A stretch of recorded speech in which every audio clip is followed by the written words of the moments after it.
Ook al is de zomerstop nog niet voorbij, de voorbereidingen voor het nieuwe seizoen bij de hockeyclub zijn al in volle gang. Zeker nu het 40-jarig jubileum bij de schoonste club van Nederland aanstaande is. In juni werd de hockeyclub door Nederland Schoon bekroond met deze titel. Er hebben heel veel hockeyverenigingen zich opgegeven om mee te dingen voor de titel schoonste hockeyclub van Nederland. Ja, en wij hebben die uiteindelijk gewonnen en daar zijn we apen trots op. Nederland Schoon wil zwerfafval in Nederland voorkomen en bestrijden. Daarvoor voert de stichting campagnes uit en geeft het advies over het belang van een schone leefomgeving. De hockeyclub wordt vooral geprezen om het afvalscheidingssysteem.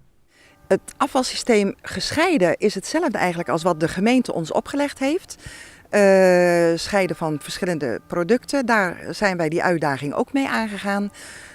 Zo van, ja, potverdikkie, moet je wel zoveel verschillende bakken en dergelijke neerzetten. Als je gewoon de mensen allemaal goed aangeeft waar ze wat in kunnen en mogen deponeren, een kaartje erop en dergelijke, dan wordt het ook gedaan. We hoeven er eigenlijk niet zo heel veel moeite voor te doen om mensen het gevoel te geven van hey, ruim je rotzooi op, let even op waar je je spullen achterlaat. Zo van, hé joh, dat gooi je daar niet zomaar op straat of zo. Het wordt geaccepteerd, ja. Met het behalen van de titel Schoonste Hockeyclub is de vereniging de eerste eigenaar geworden van een nieuw soort afvalcontainer voor gescheiden afval. Daarnaast opende de hockeyclub onlangs de Amsterdamse beurs. We zijn meer dan een club waar je een balletje kunt slaan. We proberen echt een club te zijn voor jong en oud, voor iedereen. Niet alleen voor de actieve leden op het veld, maar ook voor de aanhang die erbij hoort naast het veld. En vanuit die gedachte proberen we ons te focussen op dat verenigingsgevoel, op die saamhorigheid. Vanuit die gedachte voelen mensen zich hier thuis en warm en welkom.